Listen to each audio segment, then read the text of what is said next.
Olá pessoal, bem-vindos ao nosso canal. Se você ainda não é inscrito, por favor, inscreva-se no nosso canal. Não se esqueça de dar um like neste vídeo, ó. Agora vamos ao vídeo. Obrigado. Eu estava numa clínica tratando da minha depressão. Eu estava numa depressão tão severa que eu estava com o risco de suicídio. Ignorante. E aí mostrou o parte que você estava falando justamente com o Pondé, como é que você chegou a acreditar em Deus e tudo e tal, né? Eu acho isso muito legal e eu valorizo. De boa. Igor, na boa, não é proforme não. Mas já que eu estou bancando o cético advogado do cão, o que você tem pela natureza e pela lógica é uma certeza tão rasa como a que você tem do quadro. Que se eu te desse aqui 10 nomes para você... Eu ia acreditar. Você não ia nunca pensar que podia ser Hitler. É. Não, eu ia chutar Hitler, a menos que tivesse outros nomes melhores. Absurdos. É, exatamente. Né?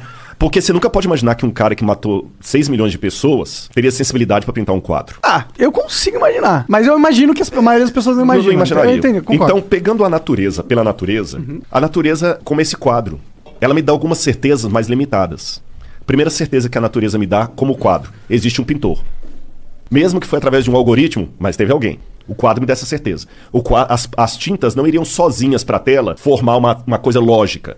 Esse quadro tem design, ele tem lógica. Mas aí você não tá sendo ceticão, você tá sendo... Não, tô sendo cético, você vai entender. Agora que vai entrar o cético. Esse quadro me mostra design, ele mostra lógica, ele mostra que tem alguém que o pintou. Mas, quem me garante que esse alguém não é um Hitler? Porque o Hitler pintou esse quadro. Então, aí que vem ao lado do meu cético. Entendi. Essa sua certeza, o máximo que ela pode te dar é a ideia que existe um Deus. Sim. Vamos usar o nome Deus. Sim. Pode usar qualquer nome. Mas quem garante que esse cara não é um brincalhão cósmico que tá ferrando a gente aqui tudo? Bom, eu não tenho essa certeza. De verdade, eu não tenho. É uma coisa de acreditar mesmo. O que me dá intuição é que aquilo que você estava falando, a realidade parece ser boa no sentido de tem muita merda, mas as coisas vão caminhando, vão melhorando. Tipo, parece que tem algo dentro dessa realidade que quer progredir, tá ligado? E isso é a evidência que eu uso pra que eu não tenha uma imagem desse Deus que eu acho que exista, mas eu não tenho nenhuma certeza das características dele. Aí que tá o ponto. Agora você chegou no ponto. Sim. E aí que vem o meu testemunho agora de fé. Eu, quando eu olho a natureza, ela me dá essa certeza. Não, tem que ter um design. Pá, o cara deve ter intenção, tudo. Tá. Só que ela não me responde se ele me ama ou se ele é um Hitler.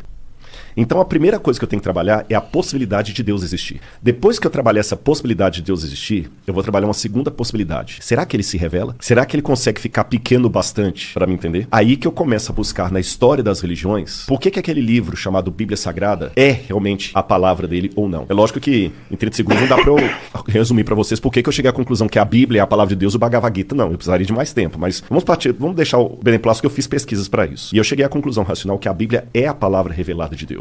E essa palavra revelada de Deus, ela não me disse apenas informações sobre Deus. Ela me contou a história dele. E ao contar a história dele, aí vem todo aquele esquema que eu falei de Cristo na cruz, enviado e tudo, eu descobri a coisa mais linda que eu podia descobrir. Que Deus, ele responde à minha ansiedade contraditória. Vou explicar por quê. Se eu for pro lado do ateísmo, vamos abrir o jogo. O Fernando Pessoa dizia: o que é o ser humano senão um cadáver adiado que procria? E é isso que a gente é, você entendeu? É um corpo que faz sexo até morrer. Acabou. Por isso que muitos são da escola pessimista e tudo mais, porque a realidade é essa. Por mais que alguns queiram, não, mas dá dentro do pessimismo pra viver numa boa? Não dá, desculpa. Pode até ser que alguém conheceu, mas não dá pra viver numa boa. A sobriedade, ela te incomoda. Você saber que mais tarde você vai morrer ou vai enterrar alguém que você ama. Pô, caramba, isso é muito dolorido. Por outro lado, se eu for pro lado do teísmo, que é chamado crer no Supremo, mas ficar só com o quadro não me diz se quem pintou foi uma freira, que eu poderia levar pra minha casa e que ia cuidar de mim se eu estivesse doente, ou se era um maníaco como o austríaco que matou 6 milhões de caras, porque os dois podem pintar quadro. Então eu preciso de algo a mais desse Deus, além da certeza que ele existe. E esse algo a mais, ele vem de uma coisa que o Karl Rahner, que é um teólogo formidável católico, morreu nos anos 70, Karl Rahner chamava de transcendental, existencial transcendental. O que é isso? Santo Agostinho dizia, existe um vazio com forma de Deus no coração humano. E nós nascemos com essa projeção pro transcendente. Se tem uma oração que até um ateu sinceramente pode fazer, é a seguinte: Senhor, que tu existas. Porque se ele existir, cara, é a melhor coisa que eu tenho pra falar aqui pra vocês. Se Deus de fato existir do modo como a Bíblia o revela, ou como ele se revela na Bíblia pra corrigir, então fica tranquilo que ainda que você esteja morto, você viverá. Você tá entendendo? Agora, eu tenho uma dificuldade aqui. Porque se Deus criou o universo, ele tem que ser muito maior do que o universo. Veja, ele não pode nem pensar, nem raciocinar. Ele sabe. Ele não raciocina. Ele é. Ele é. Ele nem existe. Que existere significa algo extraído de algo. Ele é. Ele é muito... não tem nem como imaginar Deus. Você tá entendendo? Qualquer coisa que eu falar dele, eu vou falar do que ele não é, porque o que ele é ninguém sabe. Eu preciso desse Deus supremo pra fazer sentido com a criação do universo e tudo que eu tô falando com você. Senão ele vai ser Odin, vai ser o pai de Thor. Sim, ele vai ser um ser humano. Um ser humano deificado. Mas, por outro lado, ao mesmo tempo que eu preciso dessa imagem grandiosa de Deus, caramba, eu falei da minha depressão, acho que já tá na hora de eu entrar nesse assunto. Há momentos em que você quer ser abraçado por Deus. Mas como é que você pode abraçar o transcendente? Como é que a eternidade pode caber no meu coração? Ele é tão grandioso. Aí eu descobri uma coisa. O Martinho Lutero dizia o seguinte: os homens usam máscara para esconder o rosto deles. Deus é tão grandioso que ele usa uma máscara para se revelar. Porque a maneira de Deus se mostrar é se escondendo. Então, de novo, vou contar outra historinha. Um camarada tinha um aquário com aqueles peixes com água salgada do mar. E toda hora que ele ia colocar a comida ali, os peixes fugiam dele. Que saco, eu gasto um dinheirão e tudo. Aí o colega falou: só tem um jeito desses peixes não fugirem. Eles têm com medo de ser muito grande pra eles. Ele falou: qual que é o jeito? Ele falou assim: se você virar peixe e entrar aí dentro. Deus se encarnou. O evangelho de João começa, o grego é muito lindo, não é pra exibir, né? Que João fala assim: Ren hologos, kai hologos en prostonteon. No princípio era o verbo, e o verbo estava com Deus, e o verbo era Deus. E o verbo se fez carne e habitou no meio de nós. E vimos a sua glória, glória como do unigênito do Pai. Então Cristo é Deus em forma humana, de uma maneira que eu possa abraçá-lo. Paulo fala que ele se esvaziou, kenosis. Então, embora ele ainda tenha toda a plenitude da divindade no corpo dele, ele é tátil. E ele deixou as marcas dele na história, e vê a arqueologia. Eu fui lá, eu vejo as coisas. Ele passou na história, ele deixou o testemunho, o rastro dele ficou aqui. O DNA, entre aspas, né? Ficou aqui. E quando você se apega a essa fé que é racional, porque se não for uma fé racional, ela é crendice, é fideísmo. Soren Kierkegaard. Não é crendice. Eu sou crente, eu não sou crédulo. Cara, essa fé entra na sua cabeça e ela pega. Aí eu não me peço explicação que eu não vou saber dar. É que eu falei, é o sabor, você não consegue. Ela pega a sua mente, mas ela pega também o seu coração, e você, com base em tudo isso, ouve aquela voz falando assim: filho, eu tô aqui, eu te amo. E essa voz fica o tempo todo mostrando sinais. Eu tava muito nervoso quando eu vim pra cá com essa ligação. Então, racionalmente falando, não é questão de fantasia não, racionalmente falando, Deus mandou 3 anjos. Mas quando eu falo anjo aqui, não tô falando anjo com asa, apareceu não. São 3 seres humanos, mas que naquele momento que a palavra ângelo significa enviado, ele mandou eu tava muito chateado com a ligação do carinha lá, que queria saber quanto que eu ganhava, como se eu estivesse me enriquecendo nas coisas da igreja. Eu fiquei muito chateado, falei: puxa vida, agora que eu queria entrar aqui num espírito light pra conversar com vocês e tudo e tal. Aí veio o cara lá do hotel, eu fui pegar agora. Ele nem deixou eu pagar. Não, Rodrigo Silva, meu irmão, você vai e Deus tá te abençoando. Eu nunca vi o cara na minha vida. É lógico que ele me conhece do YouTube e tal, né? Sim, você entende o porquê. Eu entendo o porquê, não foi nada sobrenatural, mas sim. A mente da gente, Igor e Monark, ela busca parâmetros. Quando você compra um carro, você começa a ver aquele carro toda hora na rua. Parece que a humanidade toda comprou aquele carro. Não é? Não, sempre teve aquele carro ali, mas que agora que você comprou, sua mente procura regularidade. Quando você está em comunhão com Deus, você começa a ver ele agindo. Aí veio na forma desses menininhos aqui, que veio abraço. O menino veio, o Josué, me deu um abraço tão gostoso que eu senti Deus falando assim: tá vendo? Você vai lá, eu vou estar com você. Então, por isso, assim, por nenhum fanatismo, acho que vocês já deram pra pegar que eu não sou fanático. Um fanático não chegaria ali brincando de paintball com você. Você entendeu? Não, fanático não deixaria eu fumar tabaco orgânico de boa aqui. Você tá entendendo? Sim. Desde que você não faça xixi na minha cabeça. Não tem essas piras. Mas o que acontece? Porque Jesus conversava com todo mundo. Jesus conversava com um intelectual como Nicodemos, mas ele pegou aquela mulher também que o pessoal queria apedrejar e falou: vem cá, eu não te condeno não. Vai, não peca mais. Não peca mais. Você entendeu? Ele pegou os improváveis. E eu sou fã de Jesus, gente.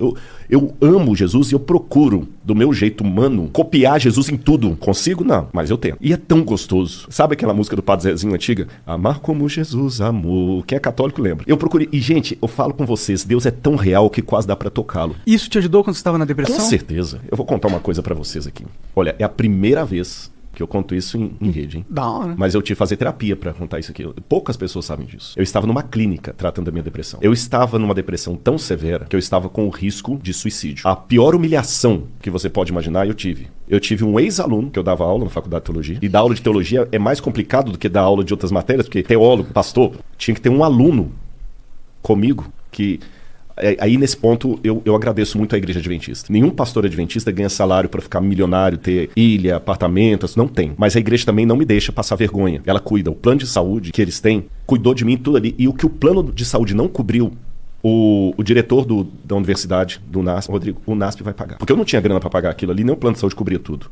E eles pagaram, eles cuidaram de mim. Então, apenas um parênteses pra continuar a história. Quem vem pra igreja tem muitas decepções. Quando eu falei do crente pantufa, igual esse cara que me encheu o saco pra saber quanto que eu ganho. O cara não...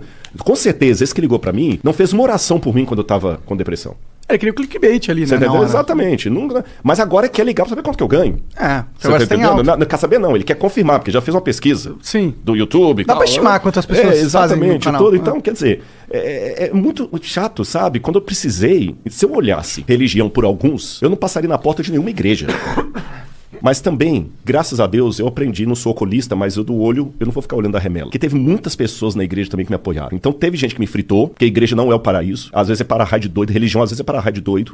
Mas por que religião tem que ser o para-raio de doido? Justamente porque a igreja é um hospital. Porque o doido precisa de guia. Exatamente. Se a igreja agora começar a ser elitista, só vamos aceitar os bem ajustados, já deixou de ser igreja. Sim, tá certo. Só que o problema é que enquanto o cara é um débil mental, antes de entrar pra religião, ele é um débil mental. Depois que ele entra, mas você não é crente? É complicado isso. E eu só peço a Deus, assim, ter misericórdia de mim. Mas eu tive muita gente na igreja que me ajudou. Eu tive fogo amigo, o cara que vem pra te fritar. O cara que era antes brother. Antes brother. Que queria a sua posição, provavelmente. Exatamente. Mas depois me fritou. E por que eu não saí da igreja? Porque ao mesmo tempo, se eu falar que a igreja não presta por causa daqueles que me ferraram, o que eu faço com aquela multidão que me ajudou? Eu não tô falando de gente que é fã do Rodrigo Silva, influencer. Não. Eu tava na pior. E aí o diretor chegou, todo sábado ele ia me visitar na clínica, tratamento que eu tava. E 2 detalhes aconteceram aí. Por isso que o meu livro chama O Ceticismo da Fé. Tem coisa que eu tenho dificuldade de acreditar. Pessoal, estamos no meio do vídeo e queremos saber o que vocês estão achando até agora. Deixe seus comentários abaixo e suas opiniões são muito importantes para nós e nos ajuda a melhorar nosso conteúdo. Comente o que você mais gostou até agora. Que coincidência. A médica que me recebeu ali, a psiquiatra, eu não tinha condição de ficar naquela clínica. É o Cevisa, Centro de Vida Saudável, que fica lá em Engenheiro Coelho. Tem tratamentos naturais, o lance da alimentação, você entendeu? E aí, eu tava tão mal que, nessa época eu tava em Sobral, passei uns 2 meses em Sobral, trabalhando pra uma universidade lá, numa licença, um sabático, e o dono lá, que é muito rico, viu que eu fiquei tão mal, que ele me pegou, botou no avião particular dele. Eu só lembro de uma cena, assim, que é interessante, a depressão. Eu nunca fiquei bêbado, mas eu deduzo que é mais ou menos aquilo, porque eu não lembro detalhes, eu lembro flashes. Entendi. Você entendeu? Eu lembro do Dr. Oscar, lá de Sobral, gente fina demais, muito bacana. Ele, Rodrigo, você vai pra São Paulo, lá pro Cevisa. E eu lembro que ele pegou um dinheiro e botou no meu bolso, e eu lembro do valor, era R$1.000. Eu falei, doutor Oscar, não, põe aqui que você precisar de alguma coisa. Que é assim que eu... E o piloto dele trouxe, e eu já não lembro mais nada. Eu lembro eu no quarto, vários dias no escuro, só fazia xixi, um xixi amarelo, não queria comer nada. Muito mal, muito mal. Você sabe por que você tava mal? Assim? Sim, foram problemas particulares, pessoais, que me afundaram.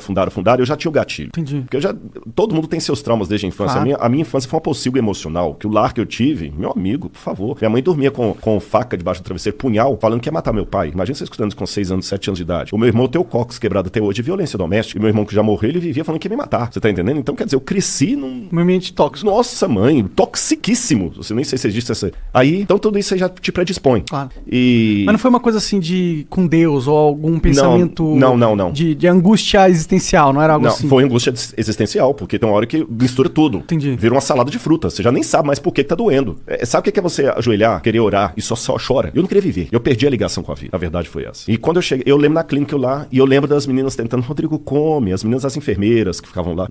Não queria ver ninguém. E com o pior, naquela época eu já era conhecido. Entendi. Eu já era conhecido. Quando que você ficou conhecido? Porque é o seguinte, eu tenho um programa de TV, a TV Novo Tempo, o programa Evidências. Então o programa Evidências, ele vai ao ar e muita gente é conhecido, Evidências. Eu tive 3 entrevistas no Jô Soares. Que da hora. E na época que o Jô Soares era, o flow da época era o Jô, não tinha internet. Pô, obrigado. Mas é verdade, não, sem bajulação. Vocês sabem que hoje aqui, o próprio Vilela falou, não, os caras do flow, né? Aliás, um abraço pra ele aqui, não sei se ele Salve, tá assistindo Léo. a gente, mas o que acontece? O Jô me chamou uma vez, eu fui, falei de Bíblia e tal. Ele chamou uma segunda vez, deu 2 blocos, chamou uma terceira e deu 2 blocos. Então eu fiquei muito conhecido. E dava palestra, que é a coisa toda. Então, assim, é pior, cara, porque a sua vida vira um Big Brother. Todo mundo sabe. E foi uma situação muito complicada. Problemas emocionais estouraram e tudo. E eu mal.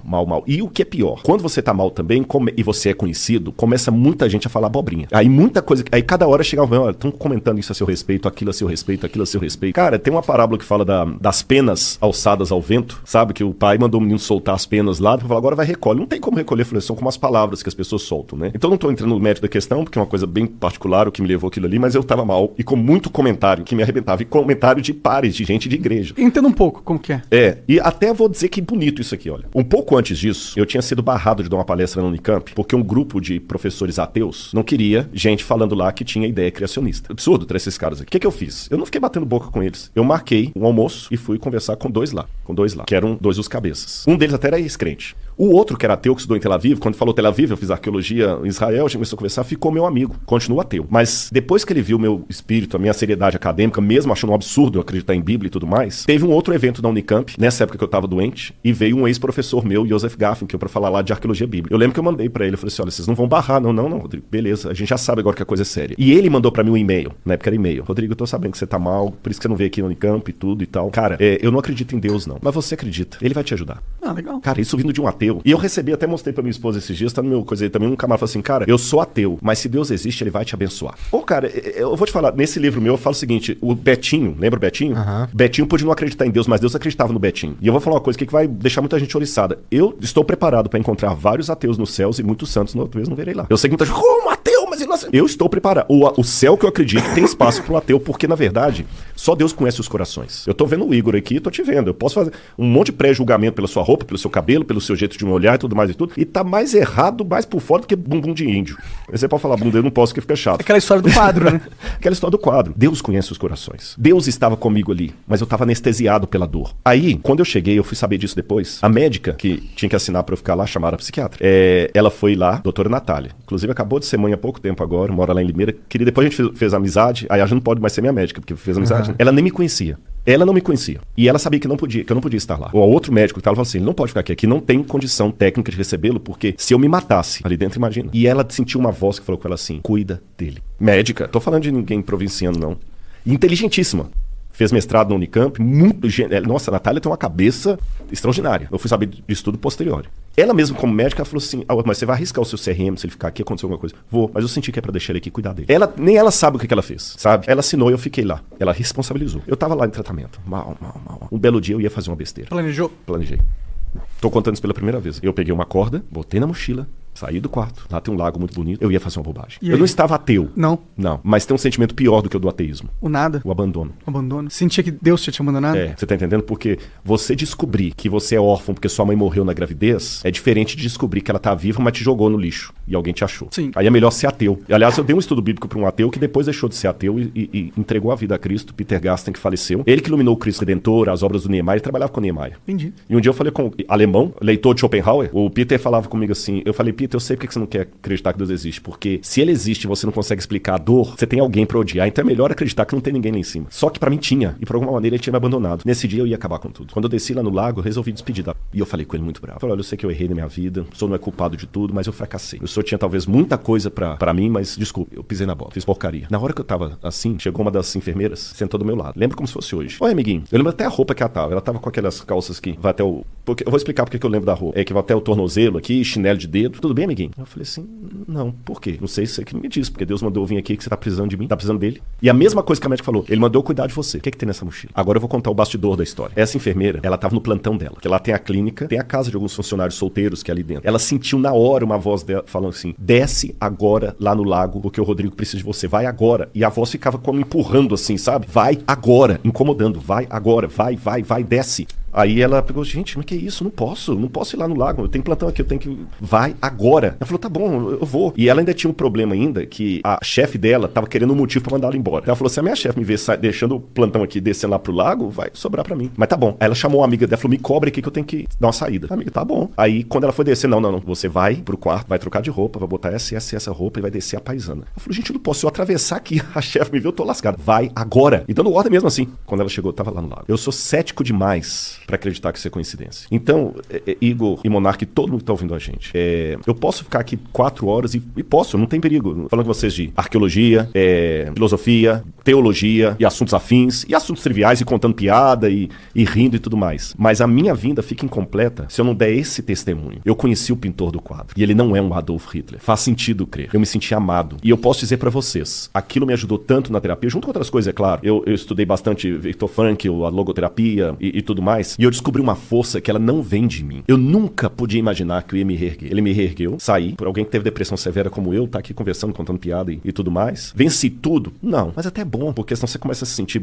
Você não acabou, né? Nunca, exatamente, é muito bom. E eu me tornei mais sensível. E Deus tá me usando tanto, que hoje eu sou um adventista do 7º dia, falo com muito prazer, né? Mas eu já não limito mais o meu leque de conversas e diálogos dentro do meu... Todo mundo sabe que eu acredito, mas ao mesmo tempo eu tô aqui. Então, eu estar aqui, mediante o que aconteceu aconteceu lá é um milagre, porque aquele Rodrigo nunca podia imaginar que pouco tempo depois eu estaria num programa como esse, falando pra não sei quantas mil pessoas estão assistindo a gente agora, não tenho nem ideia, mas eu falo com vocês, Deus é tão real que dá pra tocá-lo. Então, se de repente aqui não é nenhum programa da Igreja Deus é Amor, não tô falando nada no rádio, mas permita-me uma coisa que com muito carinho eu vou pedir uma licença a vocês. De repente, tem uma galera que pegou a gente agora, tá assistindo, são 15 para as 11, de repente a gente tá falando agora pra um outro Rodrigo, que tá com a vida desgraçada, você tá entendendo? Eu não sei, pode ser. E de repente ele tava com o copo de veneno pra tomar e falou assim, deixa eu ouvir isso aqui, pra pelo menos desviar um pouquinho. Só pra esperar um tempo passar aqui rapidinho. E eu quero dizer pra você que tá ouvindo aqui agora, tenha esperança.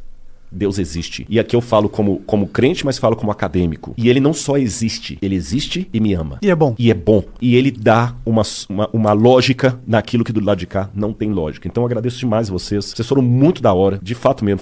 Passaram a ter um fã agora. Muito obrigado. Tô falando sério, de coração. Não sou de fazer elogio pro forma, não. Mas que vocês me abriram esse espaço aqui. E sei lá, o mesmo Deus que mandou cuidarem de mim, hoje me manda cuidar de outros. E ele vai fazer essa mensagem chegar em alguém que vai saber. Um dia vocês vão receber. Não sou profeta, não. Mas pela lógica, pô, cara, obrigado. Aquele dia eu tava desgraçado, eu ia acabar com a minha vida. Nunca pude imaginar que numa entrevista do Flow eu tive um lapso ali. E vai ser o 14º salário de vocês. Ah, com certeza. Não, a gente já... Lembra do lance? Sim, sim. Não, mas a gente tem esse pensamento também do 10º. A gente chama de pagamento em tesão. Eu chamo de outra coisa. Não, é porque o fato de eu ser religioso... Não pode falar tesão.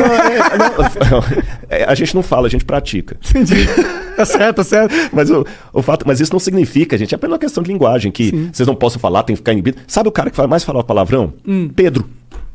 Pedro, um dia que ele foi negar Jesus lá, os caras foram lá, a Bíblia fala que ele praguejava, xingava palavrão, só pra não falar que... Então, e até tem estudos psicológicos que dizem que quando você tá com dor, xingar um palavrão alivia. Então a gente pega mas na linguagem religiosa, a gente evita o palavrão, mas a gente tem uns esquemas. Você pode falar assim, mas que bosque. Tá certo. Que bosque. Um xingamento crente. Eu aposto que quando você tá na sua casa e bate o dedinho na mesa de centro, você não fala que bosque. Não. Que Merlin. Chegamos ao final do vídeo, pessoal. Esperamos que tenha gostado. Se você ainda não se inscreveu, por favor, faça isso agora e ative o sininho para receber nossas atualizações. Dê um like se curtiu o vídeo. E mais uma vez, compartilhe com seus amigos e nas redes sociais. Isso nos ajuda muito. Muito obrigado por fazer parte da nossa comunidade. Até o próximo vídeo. Fui!